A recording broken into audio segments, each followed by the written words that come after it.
Salut à tous, l'énergie au cœur de vos préoccupations, au cœur de nos préoccupations, au cœur des préoccupations du monde, en tout cas du monde développé, du monde occidental, même enfin du monde entier finalement. Il n'y a pas d'activité humaine sans énergie. On va en parler avec alors deux invités. Emmanuel Proutot, salut Emmanuel, fondateur mais aussi directeur de l'ingénierie et du développement de Valotech Énergie, et avec ton directeur général Sébastien Simonian. Salut Sébastien. Oui, Stéphane, c'est mieux. Alors juste la spécificité, parce que je veux qu'on parle de l'énergie, je veux qu'on parle du signal prix. On est en plein dedans là-dessus avec vous qui êtes aussi des experts. Mais la spécificité de Valotech Énergie, on le dit très vite, hein, on est sur 10 millions d'euros de chiffre d'affaires. Donc on est sur une boîte qui commence à représenter quelque chose. C'est quoi la spécificité que vous offrez aux clients ? Alors la spécificité qu'on offre aux clients, c'est que Valotech Énergie, effectivement, c'est un petit groupe. Et on est centré sur trois métiers de l'énergie qui sont l'efficacité énergétique, le photovoltaïque et la méthanisation. Donc on est, à notre échelle d'une petite société encore, je pense, un des seuls à être capable de proposer un ensemble de solutions aux clients pour vraiment bien comprendre et bien analyser quel est leur besoin et apporter des solutions d'ingénierie et des solutions innovantes. Sébastien, le client, ce sont les entreprises. Oui, B2B principalement. Ouais. Et la cible, ce sont les TPE, PME jusqu'à 50 salariés. Celles qui ne sont pas visées par les gros acteurs du marché en proposition de solutions énergétiques. Oui, c'est ça. Donc ça va aussi sur les copropriétés, industrie, tertiaire et le milieu agricole. Est-ce que ce qui se passe en ce moment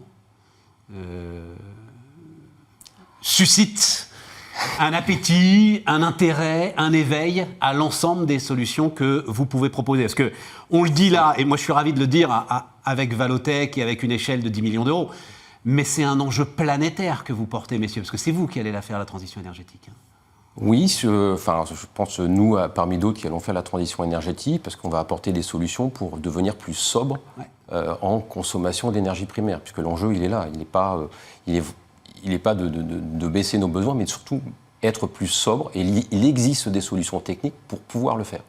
Et on est obligé de le faire parce qu'aujourd'hui, les sociétés, avec ce qui se passe sur les prix des marchés, il y a énormément d'instabilité. Il n'y a pas de visibilité pour les sociétés, pour les PME. Là, on a l'exemple d'un client qui doit renégocier un contrat d'électricité, un client lambda, petit, enfin voilà, classique.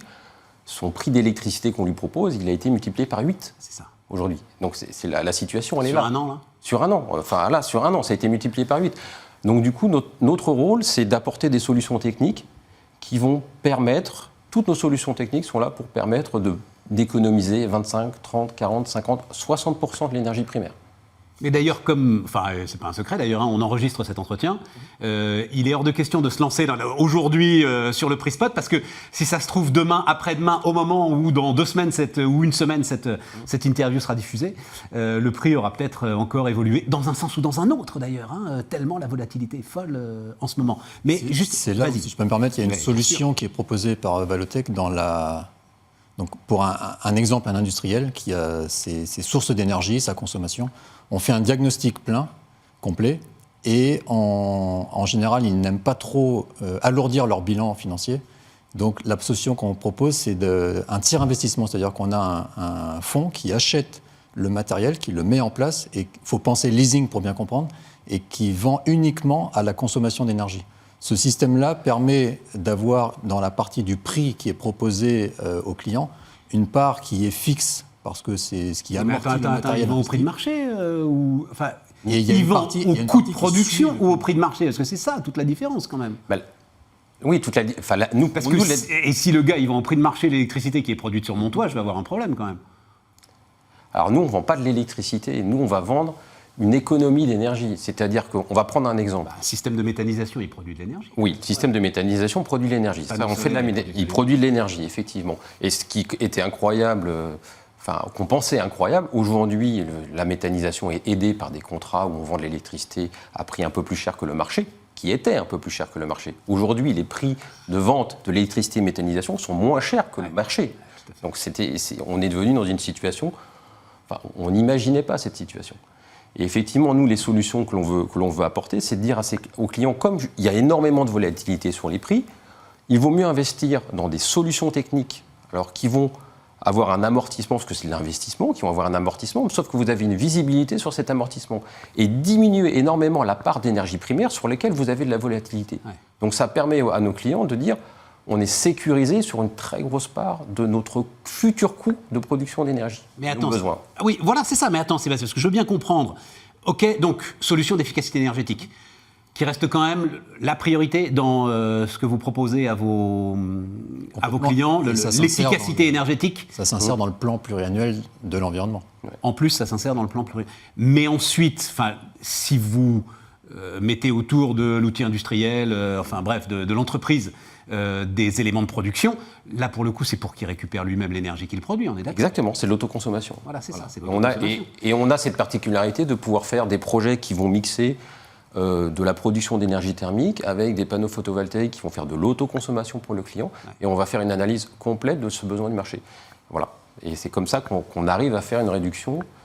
Mais si mon dispositif d'autoconsommation est vendu à un tiers et que ce tiers me vend donc d'une certaine manière ma propre énergie, je comprends le système de leasing pour effectivement lisser et pas alourdir le bilan. Je vais retrouver cette insécurité, cette volatilité dont pourtant je voulais m'échapper. Tu comprends ce que je veux dire ? Non, parce que en fin de compte, c'est énormément. Par exemple, on prend l'exemple du photovoltaïque, c'est de l'investissement. Donc, on va vendre en leasing le produit qui a été installé, les panneaux photovoltaïques. Ouais, d'accord. Donc, le client va toujours retrouver, dans ce cas-là, son économie par rapport à un prix d'électricité. Est-ce que, parce que la flambée des prix de l'énergie, elle date de début de l'été, là, où c'est vraiment parti en flèche, est-ce que sur votre activité, ça se sent ? C'est-à-dire, est-ce que ce signal-prix, parce que c'est ça l'enjeu, est-ce que ce signal-prix permet de déclencher des envies d'investissement de la part des entrepreneurs ? De plus en plus, beaucoup sur l'autoconsommation photovoltaïque. Voilà. Énormément sur l'autoconsommation photovoltaïque, où beaucoup de clients aujourd'hui se posent beaucoup de questions et disent... Mais pas plus que ça, alors. C'est-à-dire pas encore. Vas-y, Emmanuel. Il y a une pédagogie à faire sur les solutions qui existent qui ne sont pas forcément connues. Le photovoltaïque a une très grosse notoriété et maintenant est rentré dans les esprits et les gens comprennent très bien comment ça marche. Donc ça roule. Le reste, l'optimisation énergétique, elle est comprise en théorie, mais elle n'est pas forcément suffisamment digérée. Il y a une prise de conscience encore à faire, je pense, sur ce domaine. Et peut-être une communication de notre part, de la publicité. Je ne voudrais pas vous emmener aussi, parce que c'est un terrain intéressant quand même pour vous. Mais tu vois, ça, c'est le problème du sujet d'un État surprotecteur. C'est-à-dire qu'en fait, l'entrepreneur, en ce moment, il est en train de se dire, ils vont me faire un quoi qu'il en coûte sur les prix de l'énergie, comme ils m'en ont fait un pour le Covid. Et finalement, je n'ai pas besoin de me poser trop de questions. Si jamais on devait affronter les prix de l'énergie, et si on était surtout sûr qu'on doive les affronter, peut-être qu'on réfléchirait différemment, non ? Vous ne croyez pas ? Ça, c'est clair. On pourrait réfléchir complètement différemment. Et également, finalement, ce qui bloque énormément toutes ces dispositions qu'on peut mettre en place, toutes ces solutions techniques, que ce soit pour la méthanisation, pour d'autres choses, souvent, c'est beaucoup la lenteur administrative. C'est beaucoup tous les freins, des autorisations, des choses comme ça. Tous les freins que l'on peut mettre au développement d'une filière. Et effectivement, ça bloque. Voilà. Mais malgré tout, on y arrive. Il faut faire connaître les solutions. Dans l'efficacité énergétique, on a des solutions un petit peu particulières qui ne sont pas encore tout à fait connues, qui ne sont pas déployées parce que les gens n'y voyaient pas d'intérêt, il n'y avait pas de rentabilité, n'y voyaient pas d'intérêt puisque l'énergie n'était pas chère. L'énergie n'a jamais été chère. Aujourd'hui, on se rend compte que l'énergie peut devenir chère. Et elle va devenir chère. Voilà, c'est inéluctable. Voilà. Donc du coup, toutes ces solutions qu'on met en avant, elles vont avoir un écho. Donc on fait de la pédagogie, mais elles vont avoir un écho. Et on a de plus en plus de demandes, effectivement, qui commencent à arriver. Alors il faut étudier, ça ne se fait pas comme ça, il faut prendre le temps d'étudier parce qu'une des grandes force pour nous, c'est de bien étudier le besoin du client. Le sur-mesure, ça le truc ? Sur-mesure. Et il y a le prix de l'énergie, mais il y a l'obligation de réduire son émission de gaz à effet de serre aussi, qui va beaucoup rentrer en jeu. Avec des déclarations obligatoires des entreprises. Absolument. Basées sur une année de référence qu'il faut rentrer aussi, avec une obligation de réduire de 40% d'ici 2030, ce qui n'est pas rien. Absolument. Et là, on va y venir, ça va accélérer tout. Mais c'est un cercle que vous connaissez par cœur, c'est-à-dire que c'est les grands donneurs d'ordre qui vont demander, parce que la PME, elle peut encore se dire, avant que ça me tombe dessus, l'obligation de mesurer mes émissions carbone, je peux attendre un petit peu. Non, parce que son donneur d'ordre, lui, il va lui demander, parce que lui, il a besoin de mesurer son scope 1, son scope 2, scope 3. C'est ça, voilà. Tout à fait. Et donc, une obligation là-dessus. Et tu penses que ça, ce sera plus efficace qu'essayer de se libérer de... C'est le gendarme qui est derrière le feu rouge. Le gendarme est toujours le plus efficace.